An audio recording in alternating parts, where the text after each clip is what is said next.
And now, here's your host of Shaping Success, Wes Tankersley. What is up, everyone? Welcome to Shaping Success. I'm your host, Wes Tankersley. Today we have a very special guest with us, but before we get to that, I just want to let you know that there are a lot of Shaping Success merchandise that you can pick up right now. We have t-shirts that have just come out. I'm actually wearing one if you're watching watching the show.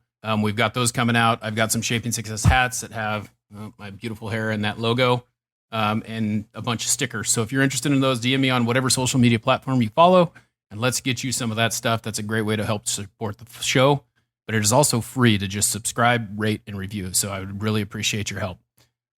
Our guest today is Emilio Carbajal. I actually went to high school with Emilio, and he recently was on Forged in Fire, which is a show that I watched a lot, and I think it's an awesome, awesome thing. So we're going to talk about that, where he comes from. So here he is. Emilio, what's happening, man? What's up, buddy? Hey, it's good to see you. And I know we had this, I hadn't talked to you in a very long time. And then I started seeing what you were doing, and I ended up getting in contact with you because my dad's always had this steak flipper, but he never had one as cool as the one that you made me. So, and then it just kind of went from there. So we'll talk about you being on Forged in Fire, but kind of give us a little bit of background. I know you went to Ontario High School because we went to the same school. I was a little bit older than you, but tell everyone, kind of where you grew up, who you are, and what got you into like forging. So I actually was homeschooled. I went my senior year to Ontario, just so I could play soccer. But I grew up with you and your brother, and played baseball with your brother and stuff like that. So I spent most of my up into high school in Ontario, growing up there, and then moved around a little bit, but stayed, in the area. But and then you ended up so right now, currently, you're a corrections officer, right? So is that kind of where you went after high school? Is that what you've been doing for the last 20 years? Yeah, crazy, huh? Yeah, we're old. Yeah. No, so I did floor covering for, I did it when I was in high school. I did it to get out of school. Did that until I was, I think, 27, and then started at the prison. I've been out there for 15 years. So. Oh, geez. Yeah, Yeah. and it's funny because I think that I'm not positive, but I think my mom had something to do with you getting hired, possibly. She did. Actually, I was just thinking about that. I went to one of their little job fairs out there, and my dad works out there, and I have other family friends and stuff that work out there, but she helped me fill out my application. I was homeschooled, so yeah, that part was pretty tough. Yeah. So she helped me fill that out, and I honestly think she was a huge, huge help in that. So I know she was. Yeah. So that was awesome. That was a blessing. Well, it's funny because I remember these are the things. And when we talk about Forged in Fire, we'll talk a little bit about watching you make that blade, because I remember you. I mean, you're a pretty little guy and running around, and you were Speedy Gonzalez on the freaking baseball diamond. I mean, if someone was going to be stealing, it was going to be you. And I had my little brother, he's a big old bastard, throwing heat or hitting the backstop. It depended on, you could tell within the first 5 pitches how good of a pitcher he was going to be that day. But yep. It was pretty crazy. So the floor covering thing, so your dad works at the prison, you said, with the floor covering. Who did you work for doing that? Was that for him? Did he have his own business and you were working with him, or how did that come about? No, I was actually working. So me and my dad built a house in Ontario. And I think I was like 13, 14 years, probably about 14 years old. Started doing that. And then an uncle through marriage helped us do the floor covering. And like I said, to get out of schoolwork, I was like, I'll help you. So I started working with him on our house. And then it just progressed into me pretty much working full time with them for the most part. And then I worked for other companies as I got older, but what made you, it's kind of weird because I think about like the era that we come from, right? So the era that we came from was like bust ass, work really hard, get through the day. What made you kind of get in that mode? Was your dad that way? Was your mom that way? Was it instilled from you by someone in general? Oh, absolutely. I mean, my dad, uh, he's something else. Such a hard worker. Like I remember just watching him work through no matter what, just to provide for our family. And I mean, at the time, it wasn't something that you like really see. I mean, I'd help him with jobs and stuff like that. I remember one job. It was like in the middle of winter-ish. Um, there was snow everywhere. Anyway, we were working. It was super, super cold. Some family had problems with their water here, so Dad went out there, and when I went out there with them, and we worked on this water here and rewiring it and stuff like that. And I remember just freezing, and Dad likes to do because he's an electrician. He likes to run wire, and he wants it like nice and clean. So Yeah. like the wire comes out of the box and goes straight up and then straight across. And I remember telling him, we ran the wire and stuff, and I'm like, well, that's good enough. And he's like, he kind of jumped my ass about it, but it stuck. Yeah. Um, he said, good enough's not good enough. Right. So that's always been, uh, well, and just watching him work. I mean, Yeah. he instilled that into me, and I put it into what I do now.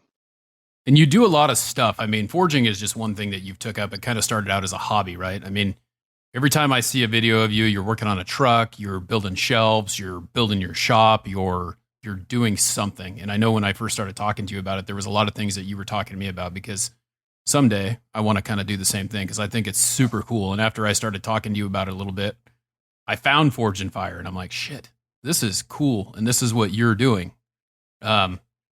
Where did you Yeah. learn all the stuff that you learned? Did you just do it on your own? Was it something that your dad or, you just kind of hung out with people who were tinkering all the time and stuff like that? Was it something you always wanted to do? So again, I mean, Dad was just a huge influence. He started out, after they had me, he started out Ernie's Electric. I don't know if you remember them from Yeah. Ontario, as a electric pump company. Yeah. I mean, and it was just, it was electric motors basically is what he was doing. So he was always tinkering with stuff, and I always loved it, and kind of picked that up. And then, building the house, learned a lot from that, and just always progressed, and always just loved learning that Right. part of stuff. The hands-on. I was never a book guy ever, but Yeah. Well, and that's the interesting thing. Like, I think that's kind of I'm pretty sure your dad and my dad are pretty much the same age, but they're like the jack of all trades. Like they could do anything. They could frame a house. They could wire a house. They could plumb a house. They could go out and change a motor. Like I've changed motors with my dad before, or changed a motor with my dad before, but he's probably done it 100 times. And they just don't, they don't put that emphasis on it anymore. So it's just kind of crazy. and so yeah, I mean, I learned all of it from my dad, and it was what I've learned from him. The biggest thing was the only restriction is like your mind. That's the only thing that stops you. I mean, obviously you don't know everything, and to go and pull a motor or whatever, I mean, you got to learn and do it, but the only thing that's stopping it is you. Right. And for Dad, it was more out of necessity. We didn't have money. So like learning mechanics was just, we couldn't afford to pay anybody to do it. So Dad, and we didn't have YouTube or none of that stuff. So Dad just did trial and error. So, and I think that's like I mean, one of the things that we don't ever really see. Like I came to this, like I was always like a perfectionist, but I never knew how to do it. So like I would watch my dad do something and I'd be like, man, you did this. It looks great, but you could have done this. And he's like, yeah, he goes, well, every piece of wood isn't square, or every, bar that you put up there is not, but you have to do everything you possibly can. And I think we look at that stuff as like, we're surgeons, but it doesn't really have to be like a surgical repair. Yeah. I know that's kind of like dumbing it down a little bit, but like you don't get scared by it. The only way to learn it is to do it. That's it. Yeah, absolutely. Yeah, you can't. I mean, I've had a couple of interviews and stuff like that, and people they've asked me like, "Hey, what's your main advice?" And to me, it's just get out there and do it. Don't say I want to, or I don't have. I've always wanted to. Just go and do it. I mean, I know there's some limitations to some of it, but the biggest part is just doing it. Well, and I think one of the things that happens, like, I mean, I think you know this, but like I was a teacher. So I started out working at Les Schwab. I did that for 11 years and I went back to college. I failed out of college the first time because I just was not a good student as well. And it was like, I didn't want to be there. And then I went back and I got really good grades. But all the things that I learned sitting behind a desk in books, I could have learned in the classroom. And that's what pisses me off, is that we have to pay so much money to go to school to do something that can be learned for a piece of paper that says you can do it. And then even when you have that piece of paper, you can't do it, or you may not be able to do it. So, yeah, no, so a lot of what I've learned, a lot of what I've done has been, it started out, I was bored at work. I mean, it's a super monotonous job. And like I said, I've always liked the creative side of all of it, just the learning part. right. But watching guys on YouTube was a huge inspiration to me. And there's a couple main guys that I watched a lot, but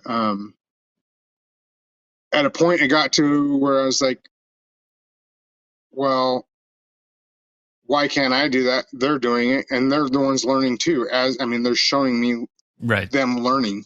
So why can't I do that? And that's what kind of pushed things. What kind of sparked you into forgery though? Like, I mean, it's not, is that a good way? Blacksmithing or whatever you want to call it, whatever, because you're not a forger. What? Yeah. If I could forge some money, I'd be way better off. What? Sorry.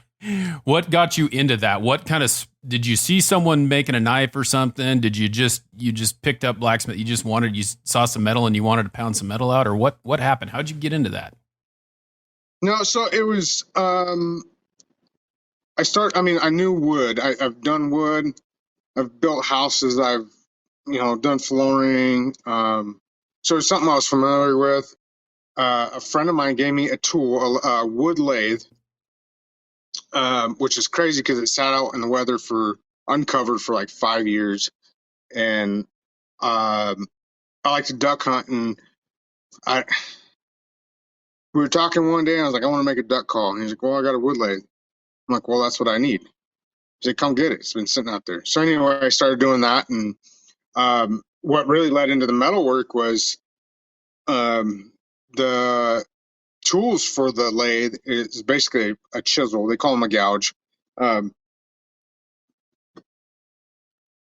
Excuse me. For a set, like a cheap set is like $80. Uh-huh. So I was like, well, maybe I can make one. Started looking it up, and and actually the other huge part of getting into blacksmithing, the house we lived in was like 100. Well, I think it's like close to 120 years old now, but it ran off a coal furnace. Right.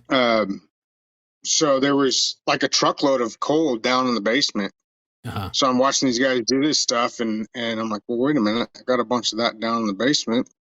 So I rigged some stuff up and forged my first gouge for the lathe, and then I didn't really go crazy with the wood or the metal. I was excited about the duck calls and did that for a little bit, and then I was like, well, I made a tool, so I can make other tools, and it just kind of progressed into knives, and knives is kind of where I've been steady with. Yeah. And that's, I noticed, like, when I got the railroad spike meat hook from you, and that was something that you were making, but I noticed when I started following you on Instagram and started looking at those videos and things, like, you were really into the knives, but you were making the other stuff kind of out of necessity because you could sell that stuff and not everyone's going to buy a knife. And it's interesting that you started with coal because coal is one of the hardest ones to forge with, right? Because you have a regular forge too now, right? You used to just do it all coal forge, right?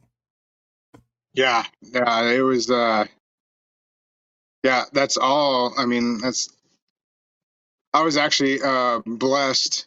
A lot of my tools, I would say 90+% of my tools were either given to me or sold to me really cheap. And I've been super blessed with all that. I mean, I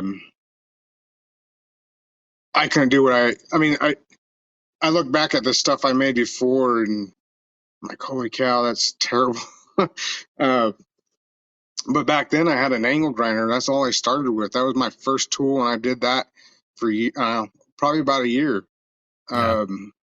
But it was I was blessed and got somebody gave me a propane forge and worked into that. And actually, it was more than just the blessing of getting that. I ran out of coal, and couldn't heat the around house here anymore. it's kind of hard to get to. Yeah. And around here, it's kind of hard to get, and when you find it, it's expensive. So it was a blessing in that too. Yeah. So how long have you been using? How long into what you've been doing did you switch over to the propane one? I'd say about 2 years ago. Uh-huh. That's when I started into the propane, and at first I really didn't like it, but then I realized I can control the heat a lot better. Yeah. Which, if you've seen the show, I'm sure. We'll talk about that in a minute. Okay. I think that there was more issues than just not being able. These bastards made you take off your sunglasses. I think that's the problem. You can't see the heat because you're used to seeing it in a different tint, and they took it away from you. Yeah, I was blinded. Yeah. Well, tell us about Forged in Fire, because I know that I talked to you about it. I was like, dude, you should go on the show. And then next thing I know, you're sending me a text and you're telling me, hey, I'm going on it. And I was like, this is badass. I was so proud to hear that.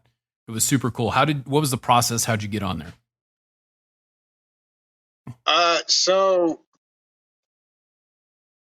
Well, you sent me the link. Oh, did I send you the link too? Yep. I looked it up because everybody that learned that I did blacksmithing, they're like, "Oh, have you seen that show Forged in Fire?" I'm like, I got to the point where I was like, "Yeah, I'm tired of hearing that." But and everybody's like, "Oh, you should try it out. You should try it out." And at one time I tried to find a link to get apply for it, and I couldn't find it. And actually, I think it was almost like a year later, you sent me the link, and it was kind of random too. And I actually just sat on it for a while, and then one day I was like, you know what? It's basically like everything else I've been talking about. Only thing holding me back is me. Right. So do it, and if they say no, they say no. It's not a big deal.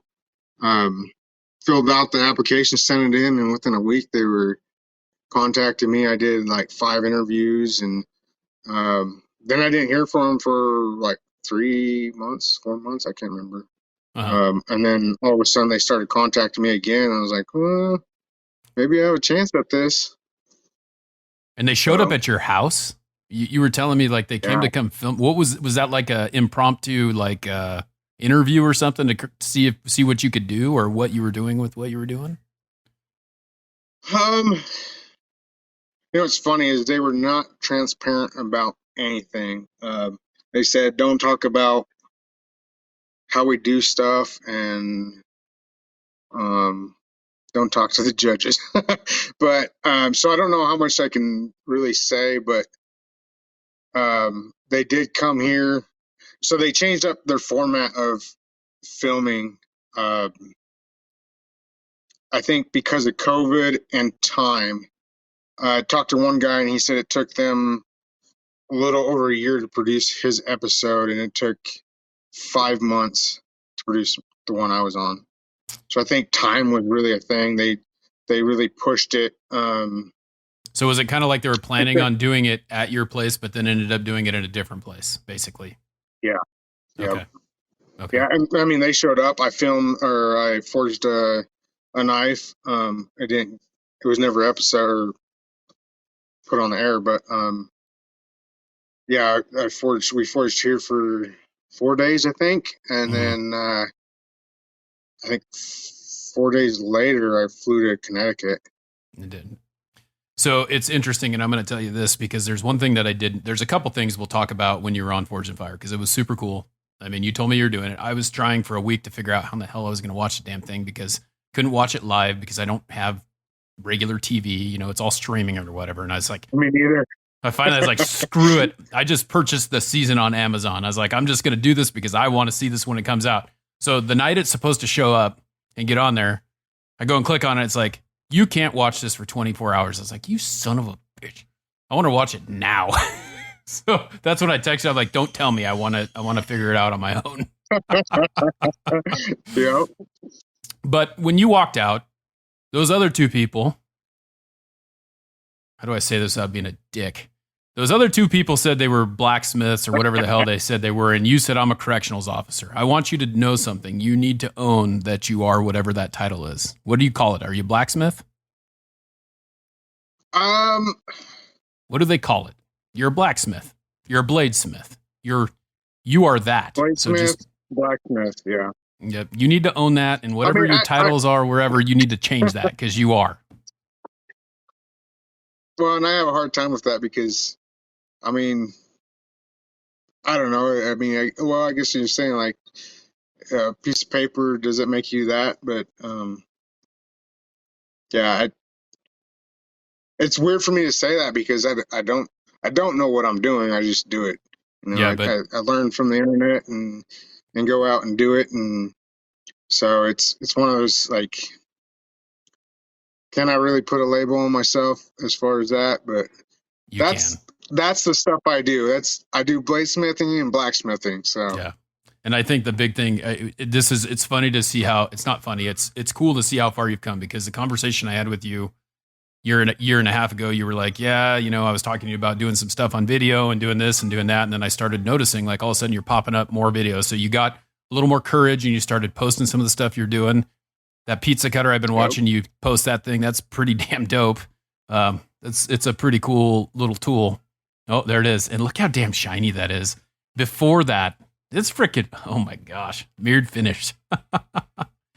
Oh man.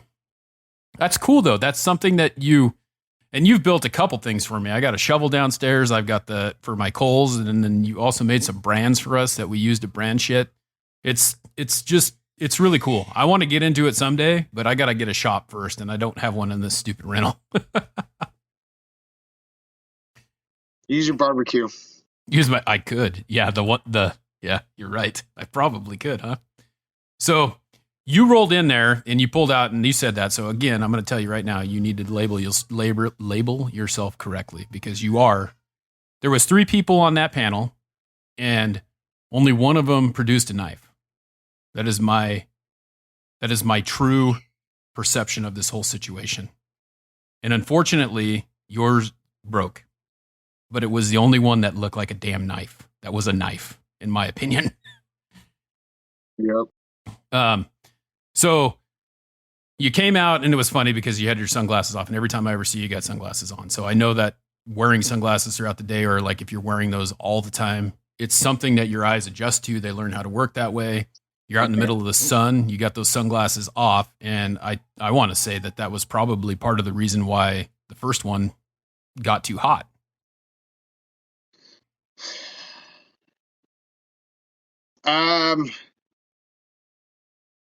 Well, you can take a piece of steel out of the forge, let it cool down to where it looks black, right? Mm-hmm. And even in this kind of light, in the sunlight, it's even worse. You take it into a dark area, and it'll be like a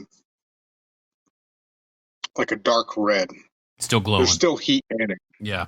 So forging outside like we did, which Um, I mean, that's what I did for the longest time. So it wasn't something like super crazy, and not something I was worried about, but it did affect it. It was definitely it did affect how things Yeah, and ended up. I'm not But asking you to make excuses because I know that you don't make them. I know that like it just the blade failed, right? That's all there is to it. And it just like I'm sitting here cheering for you. And then it breaks and the reaction that you had when it broke, I was just like, "What?" You're like, "Look at that." I'm like, "What the?" So cool about it. And you're like, "I'm going to see if I can make this work." And then you tried and then you went back over there and you pounded out a better knife than those other two people. You made two knives. Your knife was definitely better than the other two. Like your knife was the only one that really looked like a knife, and the other people's did not. Talk about the process of like making those things. Because one thing we didn't say, that I wanted to say was, you roll out and there's coal forges, and you were excited because that's something that you know how to do. And I think the other two people were like, I don't do this very often. the whole thing, I never really got like super nervous about the forging part of it. And then seeing the coal forge was just another, and being outside. I mean, that's how I started. I did it outside. It was nothing new to me, so I was like, yeah, that's a plus for me. So watching that, like what I see and what happened might be two different things. But one of the things that I thought when I saw was like the coal forge, you saw it, you went right to work, and they kind of showed a lot more of you at that point, because I feel like you probably got in there and got that thing going like that. And did it take the other two people a little bit longer to get it going? Actually, it's funny. I think it took me longer because they brought that up in the interview. It took me longer to start my forge, but I actually got my flame going quicker than they did. Okay. They gave us like this huge ball of newspaper, and they just shoved that in the coal forge and lit it and tried to get their stuff going. And excuse me.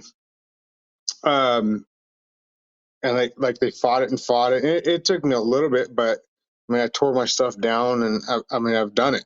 I've done it over and over and over again for years. And it's not one of those, the bigger ball of papers, start faster. It's just, I tore it down and took my time and got it going and just kind of slowly fed it. Yeah. And that's how a coal forge is started. You baby it until it gets going, and then you slowly feed it. And they were just dumping coal on it. I thought it was pretty funny. Yeah. I could kind of see that. And I don't know enough to know, but I know like every time I'm watching that show, because I've watched like, I don't know how many episodes are. I've watched them all. I don't remember them all, but I've watched them all. But you watch them like every time there's a coal forge, everyone's just like, oh, we don't get to use the propane one because it's so much easier to control heat, like you were saying, and you had to figure that out. And that's kind of what you ran into. Like you were talking about how metal looks different in different lights and things like that. And you could take it in a dark room and it could still be hot, but you didn't notice that because what you're standing in the sun beating at you with no sunglasses. That probably wasn't a problem, but I'm still pissed about that because I was sitting there thinking like they're taking away the one thing he uses all the time. I know. They're like, empty your pockets. You can't wear sunglasses. You can't wear a hat. You can't wear, you can't have anything in your pockets. And it was funny because we were still COVID, so they made us wear a mask everywhere up until they're like, action, and it was like, take your mask off and get to work. And I'm like, I have to straighten this out because the mask is just messing it up. Right. So like, well, we'll have to talk to whoever. And like, I'm not. It's like, is that your thing? I'm like, yeah, I comb my beard out, or my goatee, all the time. Straighten and it's got to be straight. Right. So you took everything else. Yeah. They wouldn't let me wear a black shirt. They wouldn't let me wear a hat. They wouldn't. I mean, it was. Yeah. I'm like, you took everything from me. It's not the normal forging clothes I'm used to seeing you on Instagram or YouTube or Facebook. So that was one of the big things. Everybody's like, look, you're wearing color. Like, yeah, I was forced to. I'm with you. So One of the things that was really cool that I saw too was the handle. Like, they show this knife. I'm looking at this knife and I'm thinking this thing is crazy. Like your handle was not exactly like what was the knife called again? It's a Navy knife, or what do they call it? It's a blacksmith's knife. Blacksmith's knife. Okay, so it's basically Yep. like the very basic knife with a metal handle, which Yep. and their handle was really cool. But the other people, you made a handle, and when you whipped that thing out around that horn and you started moving that thing around, I was just like, he's gonna make a real handle out of this. And then the other two people are like, we're gonna put a little hole in it, kind of open it up. It was like I was so mad. And then to bring up, man, this I can be mad about it. You can't, okay? So I'm gonna be mad about it, but you can't like call that one a knife. That one was not a knife, and like no wonder it didn't break. It never even got flat. Okay, I'll stop with that because I know you don't want to talk bad about people. It's funny bringing that up because so the way they film things, I mean, we're outside, so we're limited to light, right? So they wanted to make it look like a 5-hour shoot, but you can't do that filming. I mean, it took them. I think we were there at 6 a.m, and we didn't start filming until like 1. Getting it all prepped and everything. Yeah, getting camera set up and all that stuff. So we were fighting light. So they split up the days or the time, and so the first day we got done, and I had my knife done already. I don't even know if I want to. So yeah, sorry. Felicia, don't say anything you can't say. It's no, hard. I know. I don't know if she'll see this, but anyway, nothing bad about her, but she had a meltdown at the hotel just because of where she was at with her blade, and I mean she worked hard to get to where she got. Yeah. And I told her, I was like, hey, don't give up. It's not done yet. You have tomorrow, and you still have time, so don't give up. And I don't know if that really helps her at all. The thing that's cool about that though is that shows kind of like, I don't know. I know that we only see moments of what went on. Like you're talking about, you were hanging out at the hotel with these people, so you're hanging out with them, you're spending, having a few drinks with them or whatever you're doing. You're interacting with those people more than just what is showing on the show. And like when you went to go get the metal out of the cage, it was like a team thing. I remember watching you because I know you, and you're the first one over there as fast as you can to get that thing out of there.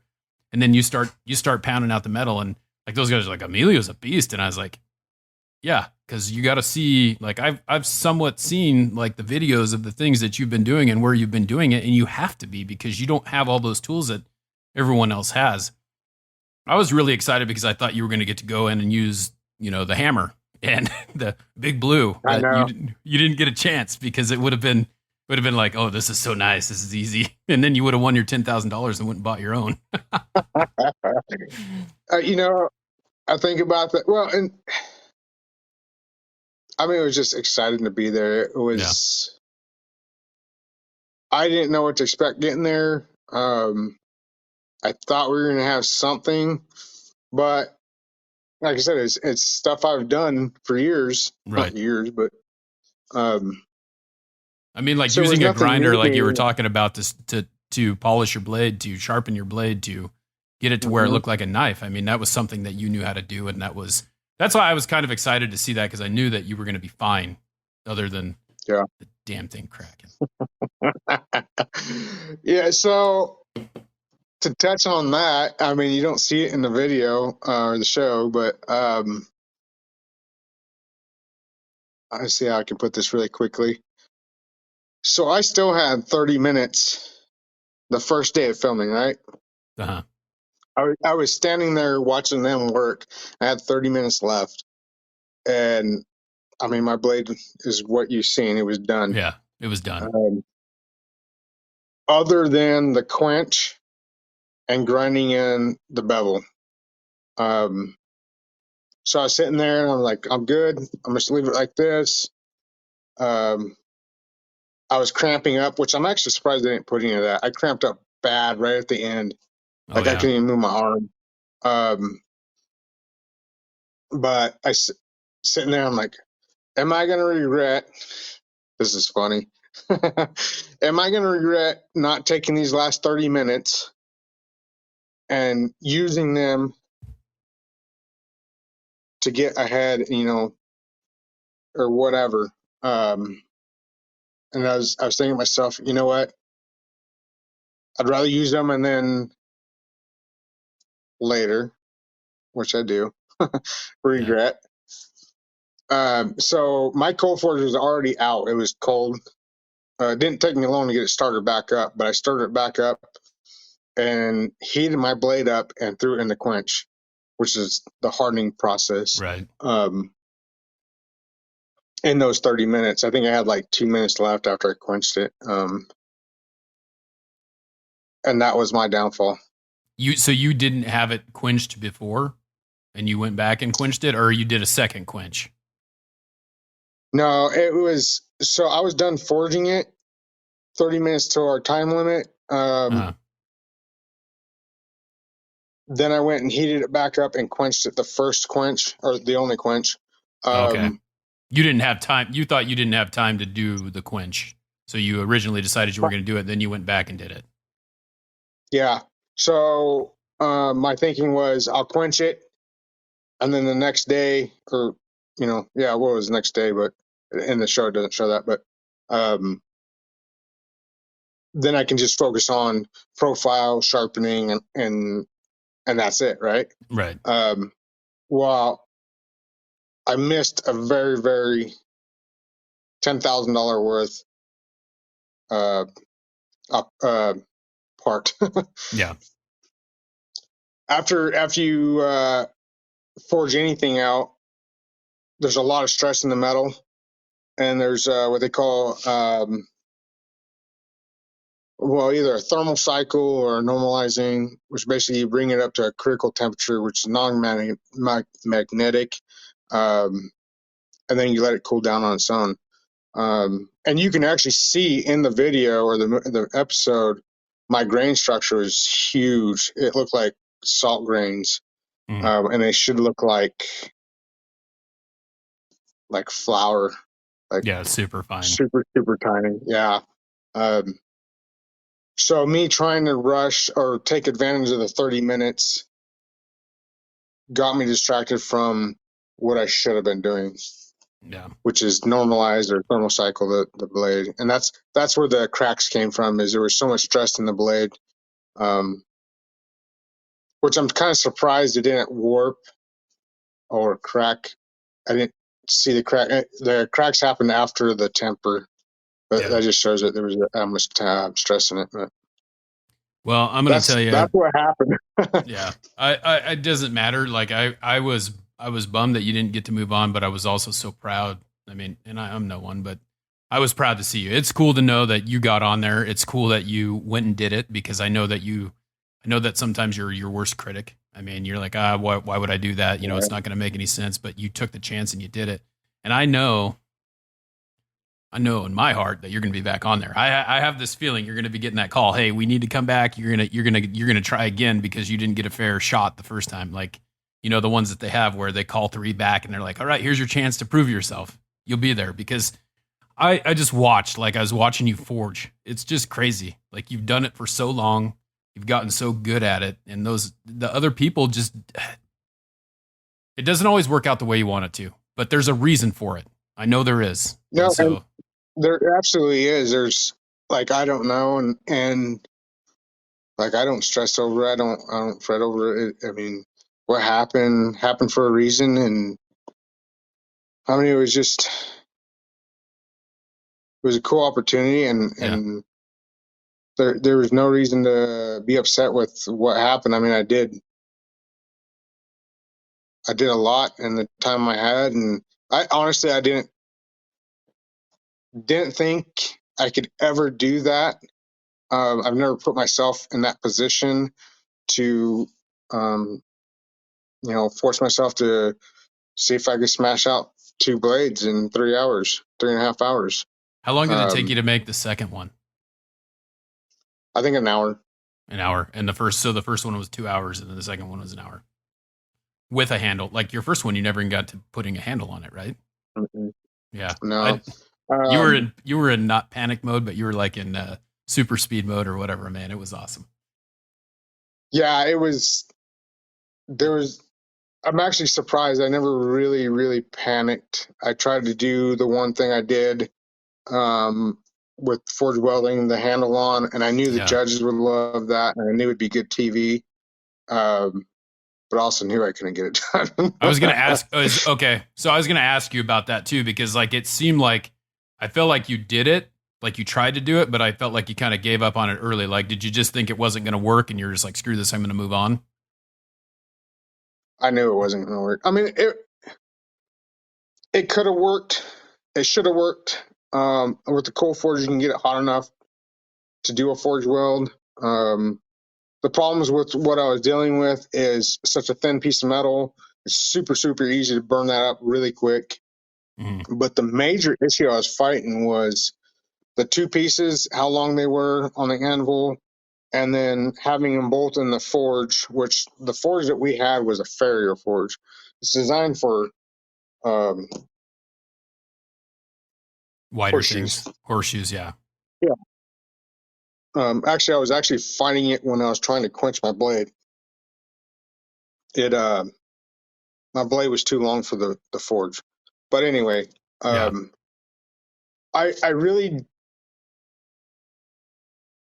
when I went into that part of it, I was thinking, well, if it works, it works. But I've had very few successful forge welds.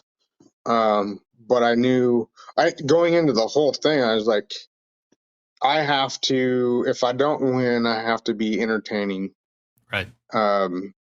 If I want to get back on, so I didn't think I could get it done. I was hoping I could, and I didn't really spend a whole lot of time on it. But going into the second blade, I never really, really thought about time. I was just like, let's just get to work. Put your head down, do it.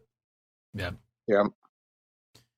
Well, so the question I have now, is kind of like, where is this going? How has it been going since obviously you've been on there? I mean, it's not, I know how things go. Like people look at like my podcast and they think that there's all these downloads and all this stuff like that going on, but are people reaching out to you now? Are you getting more forging stuff? Are you getting some more business?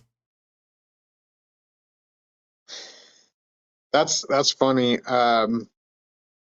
One, I didn't go into this to get more business. It was more an experience. It was actually more to leave my kids something. It was, I don't want to say a legacy, but just for my kids, I mean, an experience for myself, obviously. But I've actually, as far as social media and orders and stuff like that, my Facebook blew up for like 3 days, which is funny because my Facebook has always been terrible. Yeah. My Instagram, I think I got like 20 new followers. As far as orders, really hasn't changed. I think it's funny. I don't know. I don't know what's in people's heads. Maybe they just don't know. But I've had probably 3 different people ask for something made, and one guy wanted a sword, and I was like, before we go any further, what's your price range? He's like, well, $50 to $75. Let me go get the leaf spring and hand it to you. Yep. Oh man. So, and that's not nothing new at all. It's right. It's always been there. I mean, it just a couple of extra guys just popped up, and so it's to me, it's whatever. It's a hobby. At one point, like a year ago, it was a business, and I couldn't leave the shop. I couldn't do anything. I had to push out knives, and it slowed down a lot, which is turned it back into a hobby, which I love. I can make what I want to make in the time frame I want to make it. So it's been a blessing. I mean, yeah, I'd like to make some money out of it. Now I'm back to putting money into it myself rather than the business putting money back into it. But yeah. Well, I mean, I've never asked you about how much a knife costs because I know they're not cheap, but you do make some cool stuff, and I'm happy for the things that I have. And it's funny because that gal, you know, she's like, oh, I saw it. Like I always post a video with that freaking thing because I love it. It's perfect. Like my dad's got one it's a little piece of wire with a piece of wood on the end of it, and I got the one with the Punisher skull made on it, made out of a railroad spike. And I still remember you cussing me out because you forgot how hard it was or how fun it was to pound one of those out. But it was awesome. yeah. So, Well, too bad you didn't know somebody that can make another one. yeah. Right. I think Father's Day's coming up. Yeah. I should have you make me one. He's got so those brands that I picked up from you, I don't know, it's been maybe 2 years ago for Christmas. That's one of those was for him and the other was for me. So it's cool to, you know, have that, and it's sitting downstairs on the mantle. And that's awesome. It's some cool stuff. It's cool to see what you're doing. So I'm excited. I know that you're trying to turn it back into kind of like a hobby, but I think that you're going to end up, you got to do what you love. Right. And I think that you're probably going to end up doing it at some point for a job, I think. Yeah. I mean, that's pretty much the goal, I think, but I'm really not forcing it. And I don't know if that's holding me back. But I still have another 10 plus years out there at the prison. Yeah. But to me, it's more of a retirement plan. And, but my thing isn't until actually Forge and Fire, and watching some other guys, I would like to make, I don't know, it sounds crazy, but I would like to make a $10,000 knife. Yeah. Like, not, you know, and it's not even the money, it's the skill that I want, that, you know, any knife I go into and just have that skill that's so refined that it's worth 10,000. Yeah. I see it happening, man. I see it happening. You can do it. We know you can. You know you can. You know, it's just going to take that. It's just like you said, it's that determination and just doing the work. Mm-hmm. Yeah. So. Well, in that, like the pizza cutter, I think everything I've done on that thing, I've done 4 times. Seriously. Yeah. So it's, but, you know, like the last time I polished it, I was okay with it, but I was just okay with it, and got to looking at it. I'm like, no, that's not $10,000. So let's redo it. Yep. Well, man, it's been awesome having you here. I really I'm glad that we got to do this. We've been talking about this for a while. So it was I was going to do it before the Forged and Fire thing, but that just made it so much cooler. So super excited, man. So where can people follow you? Are you wanting to sell knives and things like that? Do you want to follow you on Instagram? Where's the best place to find you? Instagram and Facebook. I just got a TikTok. I was actually just watching your video this morning about TikTok, so I think I'm gonna push that a little bit more. Yeah. But I like Instagram, but I link all of it. It's all linked. Well, I don't know how to link it to TikTok, but it's carbs as custom, far as right? orders, yeah, Carbs Customs. It's got the skull with the mohawk and the goatee, or I think it's mustache, but Carbs Customs at Instagram, Facebook, TikTok. But as far as orders, as long as you're willing to pay. Yeah, I think that's the biggest thing that people don't understand is things cost money. And you got to understand that when you're building something like that, the time it takes to do it. Like I understand. Like it doesn't take as much time to make the things that I have gotten, but I know like if you had to make a knife for me, that it would be, you spend a lot of time on it. That pizza cutter, you've showed videos of it for about a week now, right? But I think you've been working on it longer than that. And that thing's cool as hell. I've really spent probably, I think, the last and it's mostly weekends, but last 2 weeks on it. But it started earlier and I gave up on it because it was hard to do. It was new, but I'm so stoked at where it's at. I'm so proud of it, but that's just that. Willing to push it the extra mile. Yep. Well, it's a great thing. I'm super excited to see where you go, and definitely got to do this again, man. But thank you very much for hopping on, man. No, thank you for having me over. That's awesome. Appreciate it. Yep. All right, everyone. Well, that is the end of the show.